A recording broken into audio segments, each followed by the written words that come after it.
열매라고 하는 것은 봄에 씨를 뿌리고 가을에 수확하는 농부들에게 있어서 매우 소중한 단어이죠. 어디 농부뿐이겠습니까?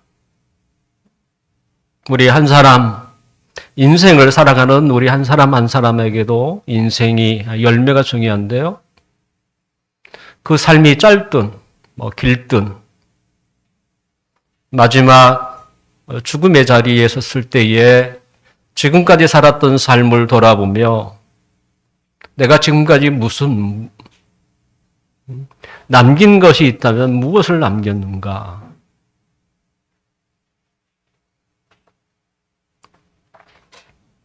만약에 남겨진 것이 없다고 생각하는 것만큼 쓸쓸하게 죽음을 맞는 것도 없을 것입니다.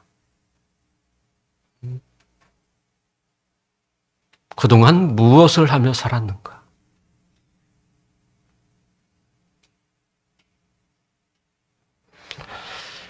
이처럼 농부나 한 인간에게 열매는 굉장히 중요한 단어입니다. 그런데 더 중요하게 여기는 분이 계시는데 그분은 바로 하나님이세요. 하나님은 열매를 얻기 위해서 죄로 말미암아 원수된 우리를 선택하셨어요. 우리가 불쌍해서 선택한 게 아니에요. 그럼 세상 모든 사람을 다 선택해야지. 그렇지 않잖아요.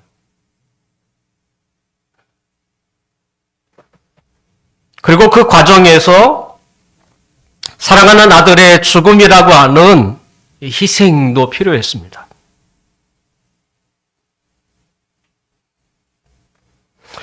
아들을 죽게 하기까지 우리를 선택하신 목적은 열매 때문입니다.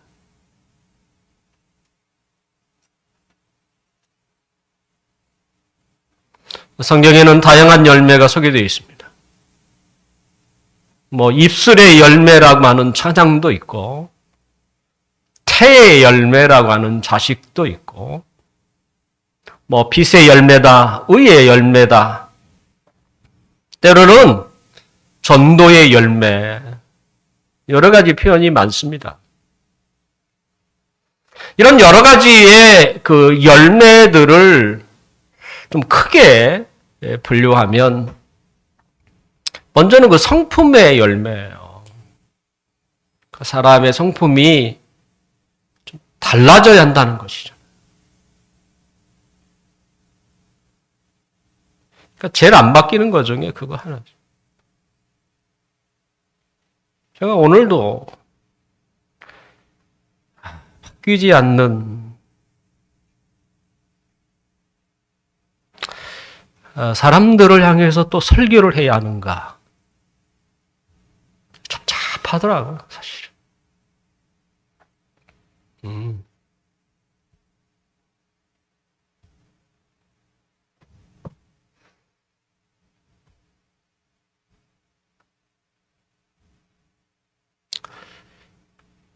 성품의 열매. 눈치가 없는 것도 아니고.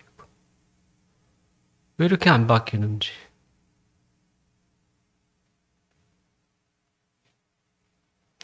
제가 그렇다고 무슨 세상 이야기를 많이 하는 것도 아니에요.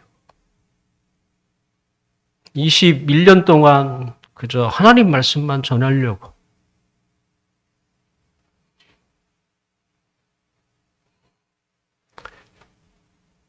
(30년을) 전한들, 40년을 전한들, 뭐가 바뀔까?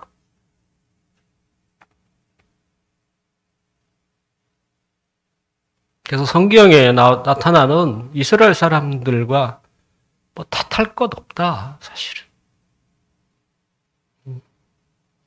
그래서 하나님이 위대하게 보이더라.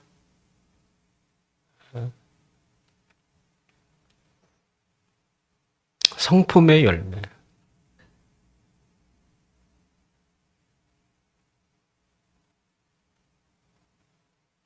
바꾸려고 뭐 노력이라도 해야지.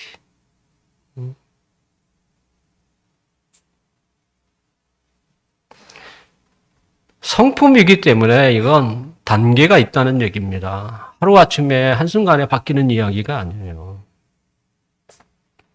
그래서 베드로후서 1장 4절에서 7절 우리가 처음 살펴봤던 본문인데요. 그러니까 믿음이 있으면, 예수님을 믿는 믿음이 있으면 그 다음에 그 위에 덕을 쌓으려고 해야 하고, 더 그 다음에는 지식으로 더해가야 하고, 이렇게 차례차례 단계적으로 가셔야지. 그러니까 예수 믿는 믿음밖에 없는 거야. 왜 덕이 하려고 하지 않는지 모르겠어요. 믿음만 있는 것이요.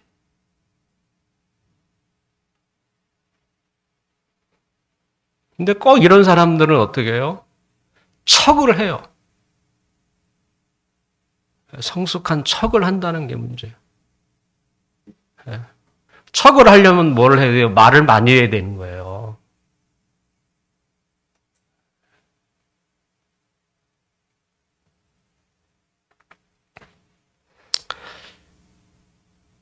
성품의 열매를 맺어야 합니다.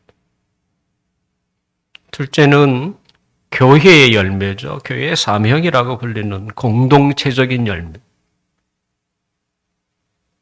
우리는 개개인이 하나님의 자녀들이지만 우리는 교회라고 하는 공동체의 지체들. 어떻게 벗어날 길이 있는 게 아니에요.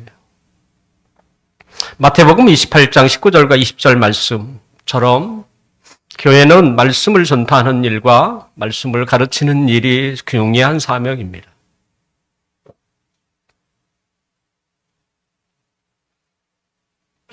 그러려면 교회 전체가 이 사명을 감당하는 일에 힘써야죠. 이제 우리가 생각해야 할 또 하나, 그건 교회보다 더 큰 높은 차원의 열매라고 할 수 있습니다. 그것은 이 땅이에요. 이 땅에 세워지는 하나님의 나라.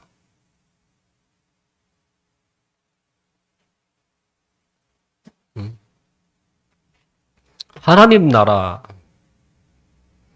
마태복음 21장 33절 이하에 보면 예수님이 포도원 비유를 이야기하시면서 마지막에 이런 말씀을 남기셨어요. 마태복음 21장 43절에 보면 하나님의 나라를 너희는 빼앗기고 그 나라의 열매 맺는 백성이 받으리라.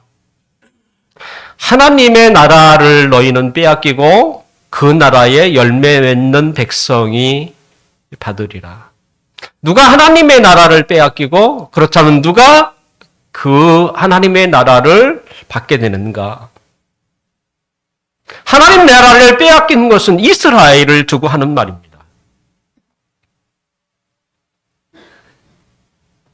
하나님께서 애굽에서 나온 이스라엘 백성들을 시내산에서 만나서 그들과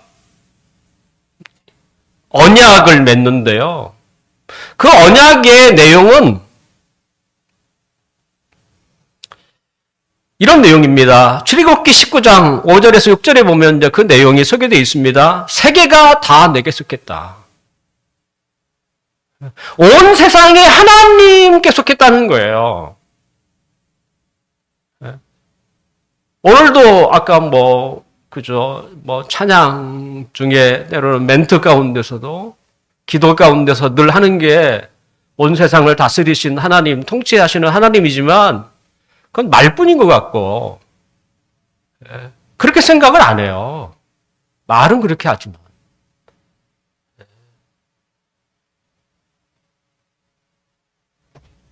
세계가 다 내게 속했다. 내가 다스리고 있다. 내가 통치하고 있다.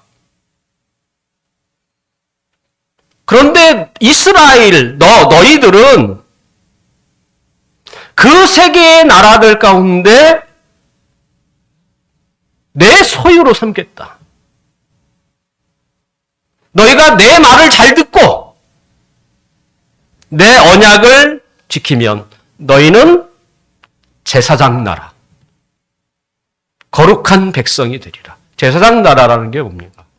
하나님과 백성들 중간에 서서 하나님 앞에 그저 인도하는 것뿐만 아니라 정반대로 하나님의 마음과 하나님의 뜻을 백성들에게 보여주는 사람들이잖아요. 그들로 알게 해주는 거룩한 제사장 나라. 이게 이스라엘이 받은 사명이에요. 세계에 많은 나라들이 있는데 내가 너희 나라를 통해서 제사장 나라를 만들어서 많은 세상에 하나님이 어떤 분이고 하나님이 어떤 마음을 품고 있는지를 네가 좀 알려줘. 제사장 역할 좀 해줘. 그게 하나님의 나라 백성이에요. 그렇게 삼은 거예요. 그런데 이스라엘은 어떻게 그 사명에 충성했나요? 정말 하나님만을 의지하고 그 하나님의 뜻과 하나님의 마음만을 전하는데 온 힘을 쏟았나요? 그러한 경우도 있었습니다. 하지만 대부분의 많은 시간들이 그들에게 주어졌는데 그 시간 속에서 그들은 그렇게 살지 못했어요. 때로는 이 세상보다 더 흉악했고요. 또 하나님의 뜻을, 하나님의 말씀을 통해서 주어졌는데 그들은 그 말씀들을 다 무시했어요. 그것도 몇천 년 동안. 하나님은 인내의 하나님 아닙니까? 참고 또 참고 참다가 예수님이 오시자 이 때가 됐다. 이 정도 참으면 됐지. 내가 너에게 준 그 사명을 거둬드리겠다. 빼앗겠다는 거예요. 그리고 누구에게 이 거룩한 사명이 주어졌습니까? 열매를 맺을 것 같은 사람들. 그게 누구예요? 우리였어요. 그래서 우리를 부른 거예요.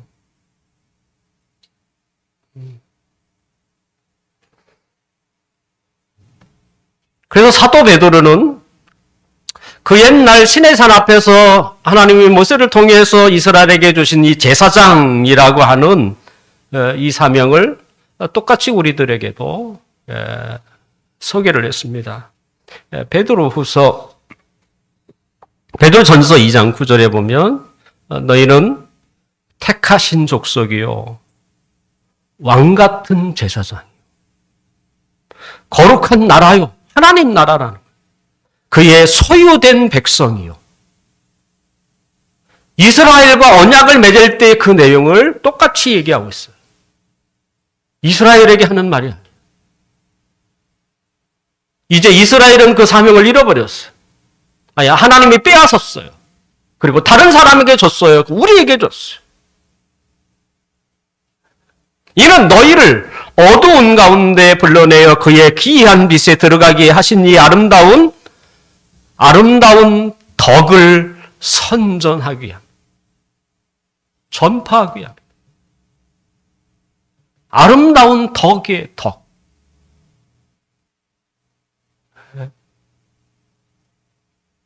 그동안 한국교회는 우리는 끊임없이 변화합니다라고 하는 성품의 변화, 때로는 교회의 사명에 대해서 무척 강조했습니다.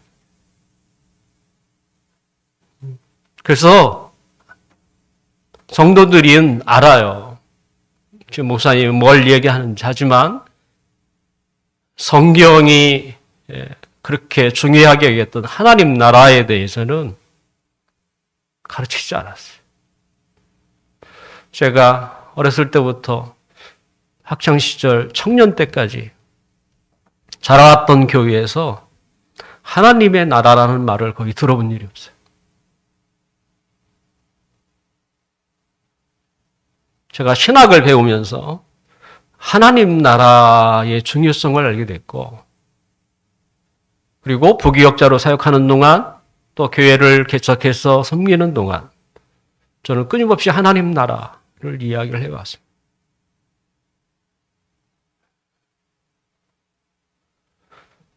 하나님의 나라는 교회도 그 안에 속해 있지만 교회보다 더 넓은 곳이에요. 어디예요? 이 세상.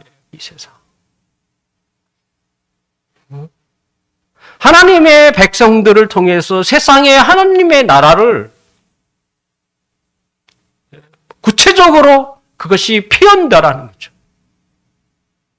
그래서 하나님의 마음과 하나님의 뜻이 우리가 얘기하는 이 불신자의 세계 속에서 그나마 조금이라도 그들에게 좀 스며들게 하라는 거예요. 그게 하나님의 나라라는 의미예요. 근데 우리가 세상을 다스리신 분은 하나님이시다 이렇게 말을 하지만 누가 우리나라를 다스리는 분이 하나님이라고 그렇게 믿겠어요? 그렇게 안 믿어요. 혹시 교회 정도는 하나님이 다스리겠지 이 정도만 갖는 거지. 왜 이렇게 제가 말을 합니까? 그러면 하나님이 이 세상을, 이 나라를 다스리고 있다면 이 나라가 가지고 있는 이 나라의 시민으로서 그 아름다운, 그 법을 지키고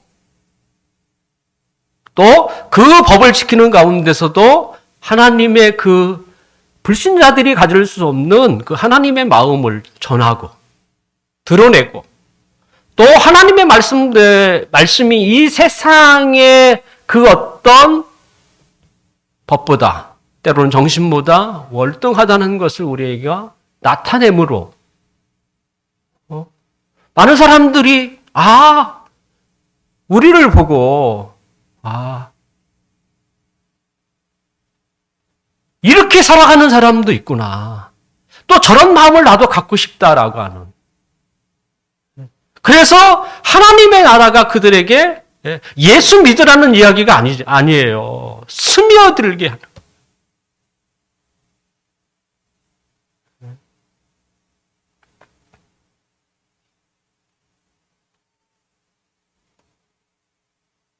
그래서 이런 말을 할 때는 우리가 시대적 사명 때로는 역사적 사명이라는 말을 그래서 쓰는 거예요. 이 시대 속에서 이 교회가 어떻게 서 있어야 하는가? 왜 그런 얘기를 하겠습니까? 그냥 교회가 부흥만 하고 멋진 건물을 짓고 많은 사람이 들어오면 되지. 교회가 지금까지 그것만 한 거예요. 세상이 어떻든 아무 상관없어. 그런데 기도할 때나 말할 때는 온 세상을 다스리시는 하나님. 그게 무슨 얘기하는지 모르겠어요.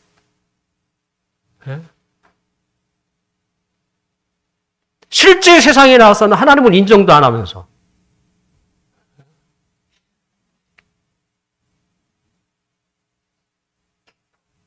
이스라엘이 그랬던 거예요.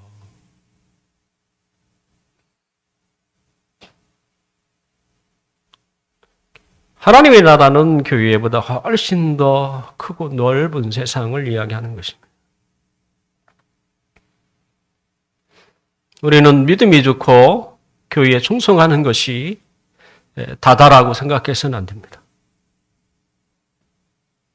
또한 하나님은 우리가 살고 있는 이 사회의 도덕이나 때로는 법을 지키는 이 준법 정신이나 시민으로서의 그 도리를 잘 지키지 못하는 것에 대해서 용납해 주실 것이라고 생각해서 안 돼요.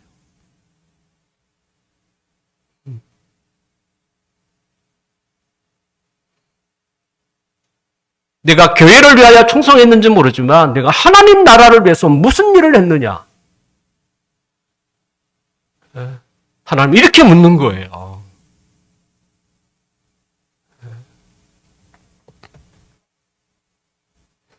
예수님은 산상수훈에 너희는 세상의 빛이라 말씀. 우리의 빛을 비출 곳은 어디예요?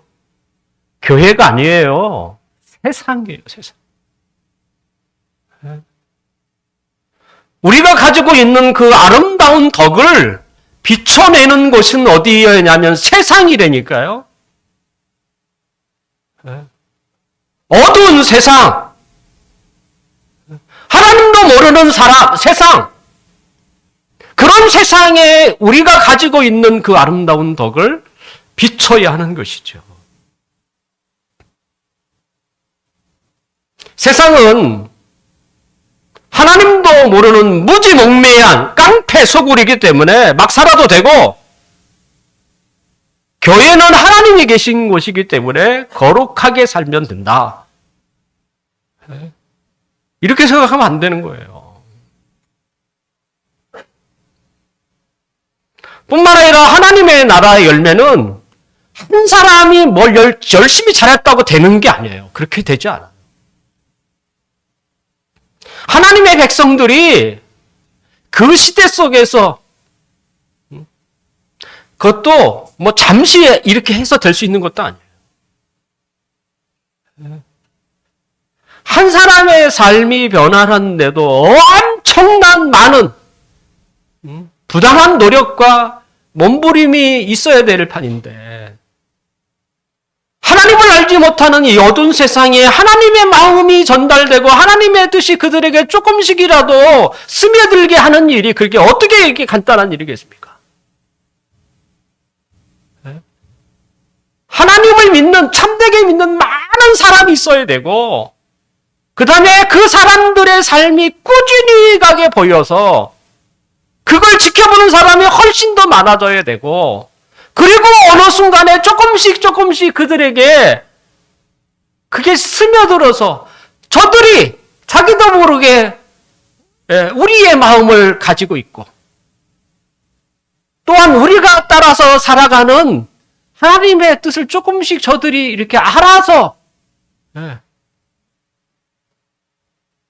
이렇게 가는 시대이기 때문에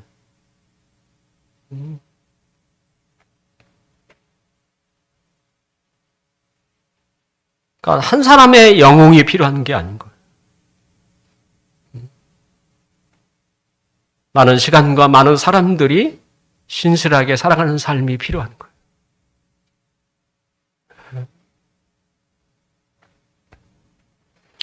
우리가 하나님 나라의 열매를 맺으려면 가장 먼저 국민으로서, 이 나라의 시민으로서의 역할을 충실해야 합니다. 오늘 본문 1절과 2절을 우리 함께 읽어봅시다. 1절과 2절 시작. 각 사람은 위에 있는 권세들에게 복종하라. 권세는 하나님으로부터 나지 않음이 없나니 모든 권세는 다 하나님께서 정하신다라. 그러므로 권세를 거스리는 자는 하나님의 명을 거스림이니 거스르는 자는 심판을 자취하리라. 자, 이걸 다르게 표현하면 각 사람은, 성도들은 대통령에게, 이 나라의 대통령, 현재 그 대통령과 권세자들에게 복종하라.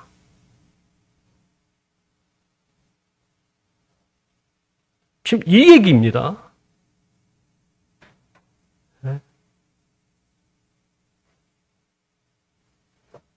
그 권세를 하나님이 주셨다라고 말씀하는 거예요. 만약에 그 권세를 거스리면 너는 하나님의 명을 거스리는 것이다.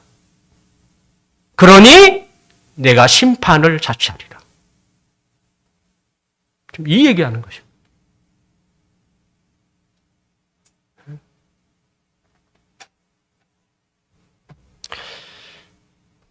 우리는 예수님 시대나 초대교회 시대 속에서 참 놀라운 것을 하나 발견을 하게 되는데 그건 다른 게 아니라 당시 이스라엘은 식민지였어요. 로마 식민지. 저는 식민지의 삶이 어떤 삶인지는 모릅니다. 하지만 여기 계신 어르신들 중에는 식민지 생활을 하셨던 분도 계세요. 나라의 주권을 잃어버리고 다른 나라가 통치하는 거죠. 그게 얼마나 힘겨운 일인지.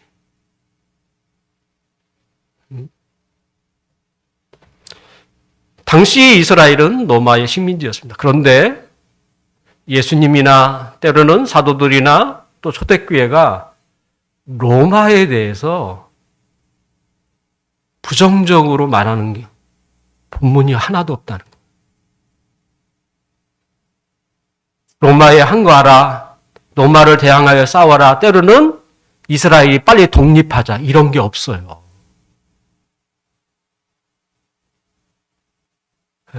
너무 이상하지 않습니까?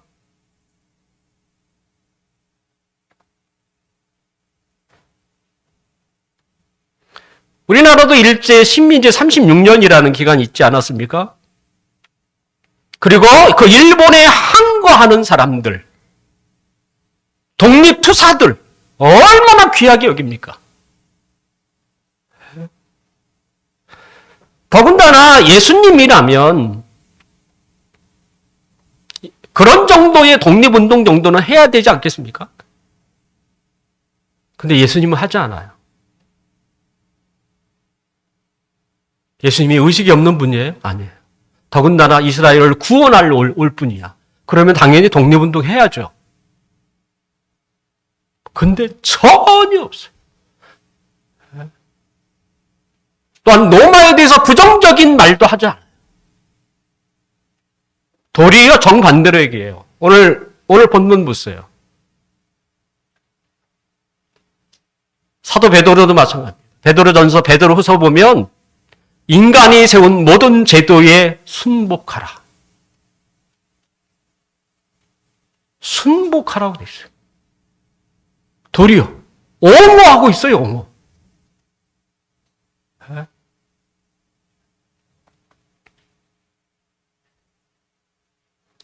사도 바울이나 예수님은 똑같이 다 알고 있었던 거예요. 하물며 그 나라가 어떻게 약해서 식민지가 됐을지라도 그러면 그 나라의 주권은 누가 있는 거예요? 식민지 나라에게 있는 거예요. 그러면 그 주권을 누가 준 거예요? 하나님이 준 거예요. 인정해야 되는 거예요. 지금 그 얘기를 하고 있는 것이에요.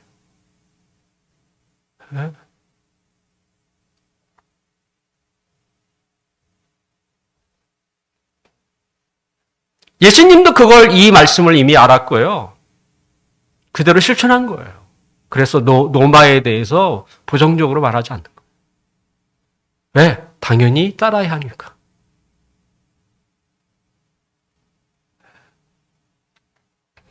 왜 주기철 목사님이 일제에 끌려가 가진 고문을 당하고 결국 감옥에 죽었습니까? 죽은 이유가 뭐예요? 주기철 목사님이 당시 일제가 걷어들이는 세금을 내지 않았나요? 때로는 그 일본이 강제 많은 사람들을 강제 징용하지 않았습니까? 그 징용에 반대를 했나요? 때로는 그 일제가 그 식민지 나라에게 주어진 법을 따르지 않았나요? 그런 게 아니에요.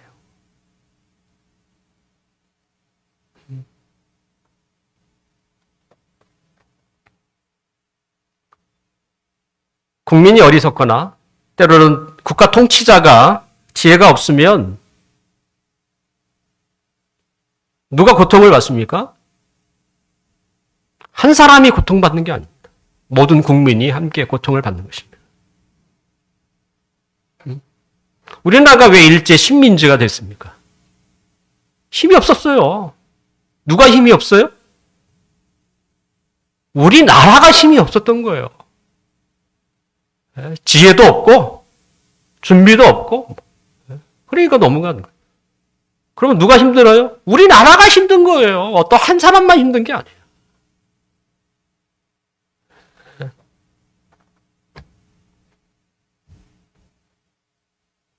모든 국민에게 찾아오는 거예요.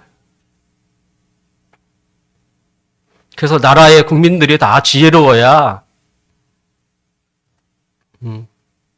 그런 고통도 덜 받는 거고요. 지혜로워야 고통이나 때로는 힘든 것도 덜한 거예요.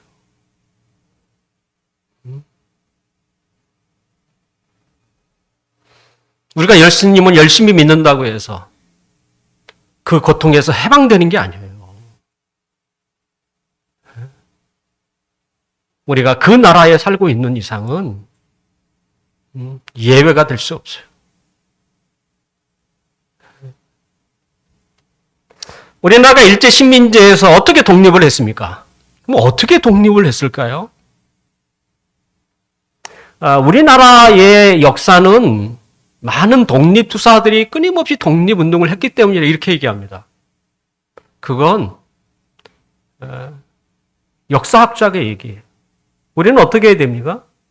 하나님이 독립을 시켜준 거예요. 왜요? 하나님이 이 나라를 다스리는 분이잖아요. 각종 악을 저질렀던 그 일본의 눈을 어둡게 해서 미국의 진주만을 공격하게 한 거예요. 일본이 미국을 공격하지 않았으면 식민지는 더 오래 했을 것입니다. 하나님은 악을 징벌하세요. 우리나라만 일본이 식민지를 한 게 아닙니다. 동남아, 러시아, 러일 전쟁에서 이겼거든요.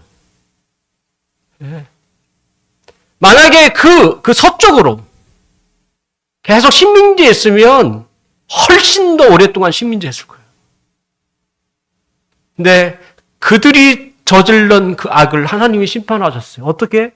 그들의 눈을 어둡게 해서 남대없이 최강인 미국을 건드리게 한 거예요. 그 핵으로 인해서 결국은 일본이 항복을 했고, 일본이 항복하는 그날이 우리는 독립이래. 우리나라만 독립한 게 아니에요. 식민지 살고 있는 모든 나라가 독립한 거예요. 우리나라만 독립했다고 착각하지 마세요.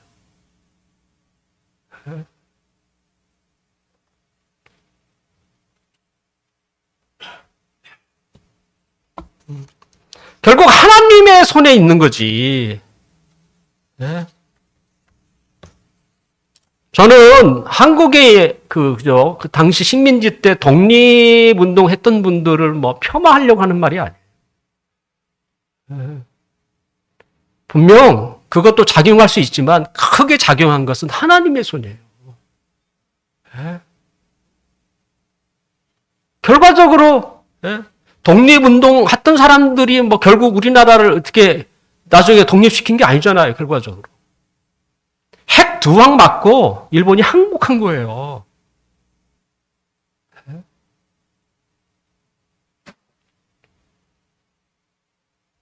주기철 목사님은 일본의 주권을 인정하지 않은 게 아닙니다. 인정했어요. 그들이 세금 나라면 세금 내고, 징용하면 징용 끌려가고, 하지만 이것만은 안 된다. 그게 신사참배. 신사참배는요, 인간 위에 계신 하나님, 그 하나님을 믿지 말라는 것과 똑같기 때문에 그건 아닙니다. 내가 당신네들이 하는 모든 것을 내가 다 순종할 수 있어도 이건 안 됩니다.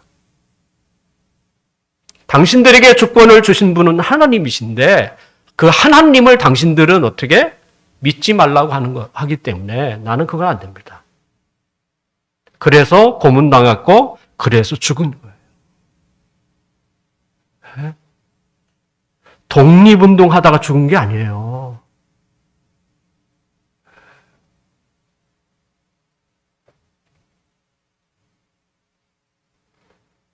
그러므로 신자는 나라가 하나님을 거부하는 거죠. 그것을 제외하고는 복종해야 합니다. 한 나라의 법은 그냥 만들어지지 않잖아요. 왜냐하면 그 사람들도 지켜야 되니까. 다 같이 지키라고 하는 법이기 때문에 왜 그리스도인들만 나만 안 지키겠다 이렇게 그렇게 해서는 안 되는 거죠. 그렇게 해서 어떻게 세상을 하나님의 나라로 하나님 나라 열매로 맺을 수 있겠습니까?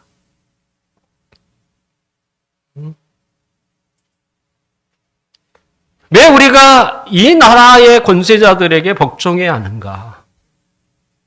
단지 두려워서요? 오늘 본문 5절을 함께 봅시다.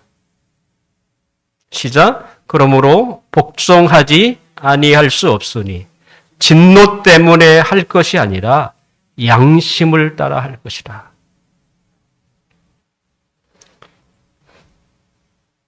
이 세상의 법은요, 그 선한 일을 이렇게 만들어내는 법은 아니에요. 법은 악을 행한 사람에게 벌을 내리기 위해서 법을 내리는 거예요. 당연히 악을 행하면 벌을 받아야 되는 거죠.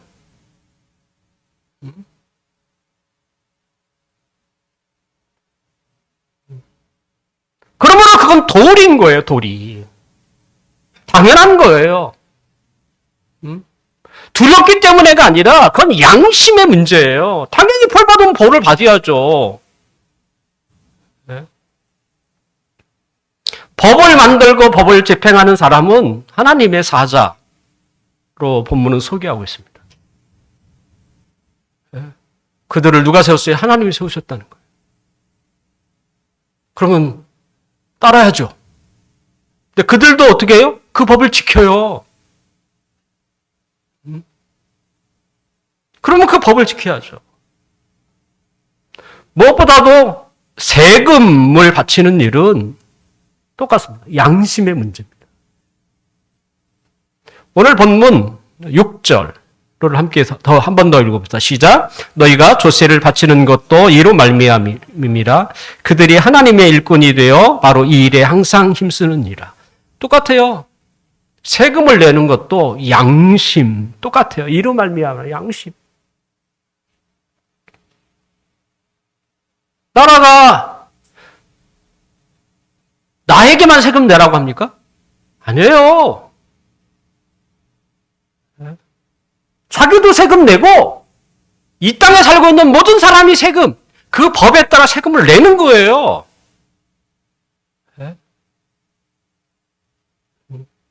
나만 낸다면 이상할 수 있죠. 근데 법은 그렇게 되어 있지 않습니다. 한 나라의 우리가 정부 또는 법 그리고 여론은 하나님의 나라를 세워지도록 하는 보조 역할을 하는 것입니다. 행정부, 집행할 수 있는 곳, 그 다음에 법, 더군다나 매우 중요한 게 뭡니까? 여론이지 않습니까?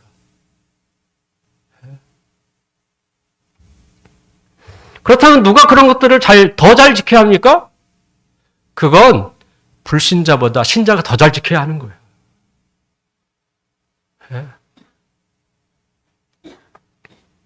이 하나님 나라에 대한 이런 이야기가 없다 보니까 신자들이 더 안 지켜. 준 법도 잘 안 지킬. 나는 하나님 믿는데 무슨 몰라도 너무 몰라요.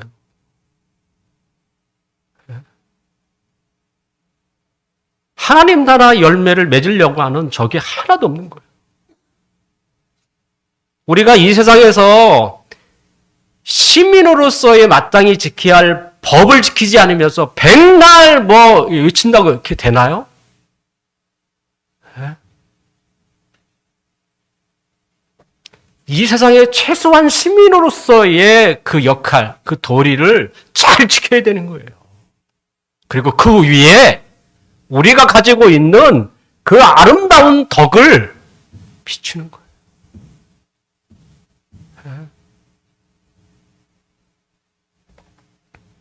이 땅에 복음이 선포된 지 벌써 138년이라는 시간이 지났습니다.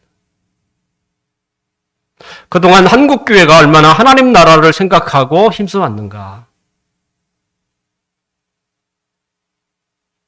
130년 동안 한국교회가 이 사회에 준 게 뭘까? 분명 한국교회는 한국 사회에 교육, 각종 대학들을 세우는 일, 그리고 병원 세우는 일, 또 YMCA 같은 시민단체를 통해서 국민들의 교육 수진 또는 의료 혜택들을 많이 준 것은 사실입니다. 결국 선교사들이 제일 처음부터 그 일을 시작했거든요. 그렇지만 그 이후, 초창기 말고 그 이후 기독교의 그 수준 높은 그 아름다운 덕이라고 표현할 수 있는 것을 이 사회에 과연 얼마나 주었는가? 빛을 비추었는가?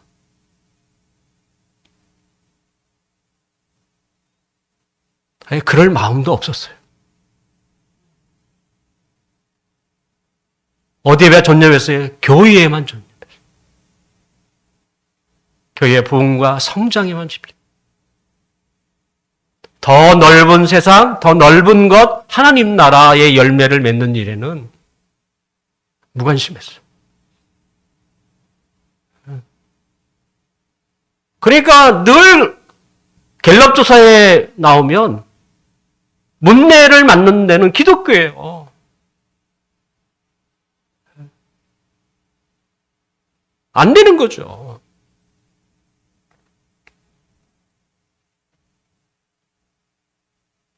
더군다나 교회는 교회가 가지고 마땅히 가지고 있어야 할 세상을 비추는 빛으로서의 그 진리, 그것마저도 지금 많이 상실하고 있는 상태. 교회에 이미 들어온 게 세상의 가치관. 이 세상에서 어떻게 잘 살까? 이것이 주류예요. 그런 것에는 사람들이 몰려요.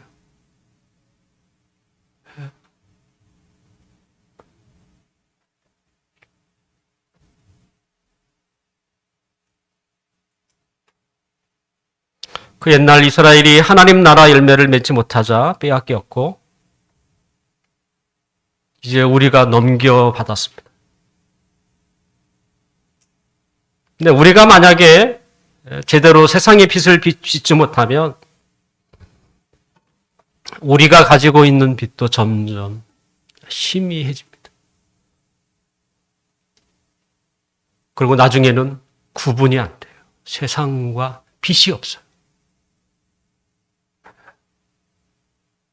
빛이 없어요. 그러면 어떻게 됩니까? 하나님이 다른 사람에게 줘야 되는 거예요. 내가 너희에게, 이 땅의 조국교회에게 이 빛을 비추라고 너희를 선택했는데 너희가 저 빛을 비추진 못하고 점점 그 빛을 잃어버려서 이젠 세상과 크게 다르지 않는. 그러면 누구에게? 우리에게 빛을, 하나님 나라 열매를 맺을 것을 빼앗아서 다른 나라에게 주는 거예요. 지금 유럽의 교회가 그거예요.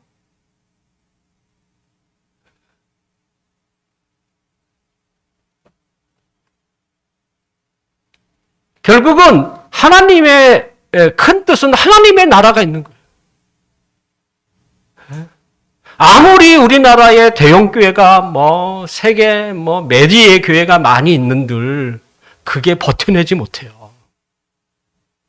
하나님의 나라 열매가 맺어야 이게 희망인 거예요.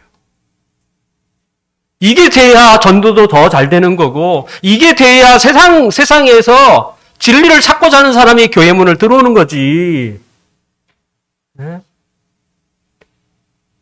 이걸 잃어버리면요, 네? 다 사라지는 거예요, 교회는.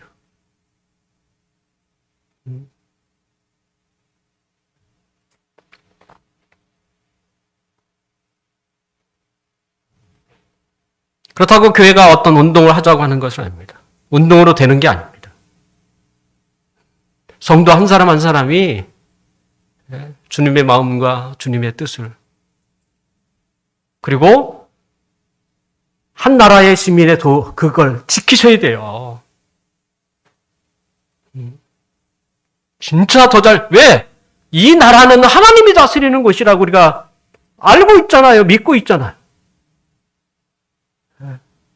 그리고 대통령을 세운 분은 하나님이라고 오늘 본문에 우리가 그렇게 우리가 인정하고 믿고 있잖아요.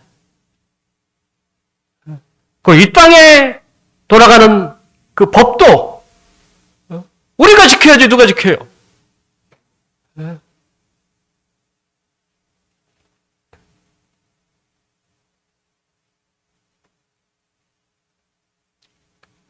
10월부터 오늘까지 9번에 걸쳐서 열매 시리즈를 여러분에게 말씀을 드렸습니다. 성품의 열매, 교회가 맺어야 할 열매, 그리고 오늘 마지막으로 하나님 나라 열매. 이 세 가지 중에 어느 것 하나라도 우리는 소홀히 할 수 없습니다. 우리의 성품의 변화는 전도의 열매를 거두는 씨앗이 될 수 있습니다.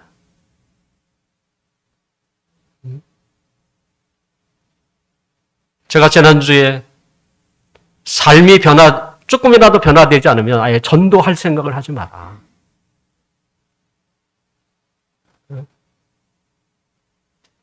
우리가 하나님의 말씀을 따라 살아가는 삶은 하나님 나라의 열매를 맺는 씨앗이 될 수 있습니다. 결국 성품이나 교회의 사명이나 하나님 나라 열매는 서로 다른 게 아니에요. 다 관련이 돼 있어요.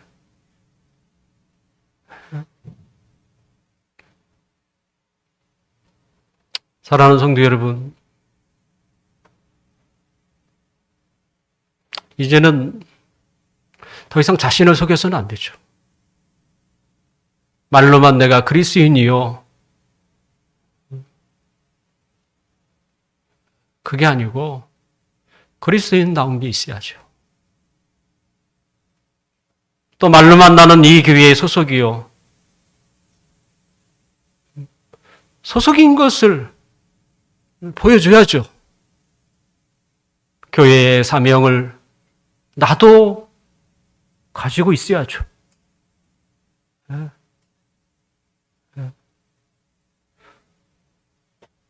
우리 모두가 가지고 있어야 하는 거예요. 누구 어떤 사람에게만 주어진 게 아니에요. 이건.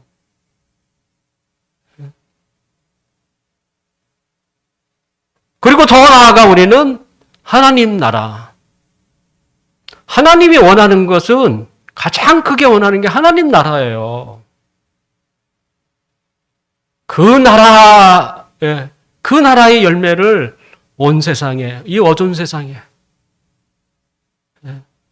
그래서 우리가 제사장 나라가 돼서 하나님의 영광을 받고 싶은 거야.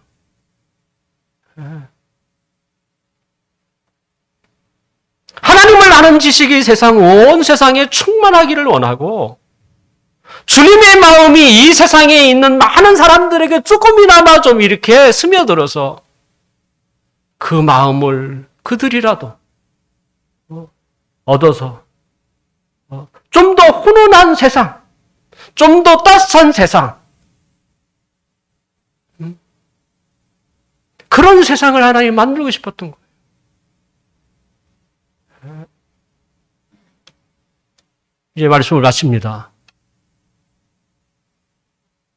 유튜브에 제가 했던 설교가 다 올라와 있더라고요. 시간 되시는 분들은 다 이렇게 한번 보세요.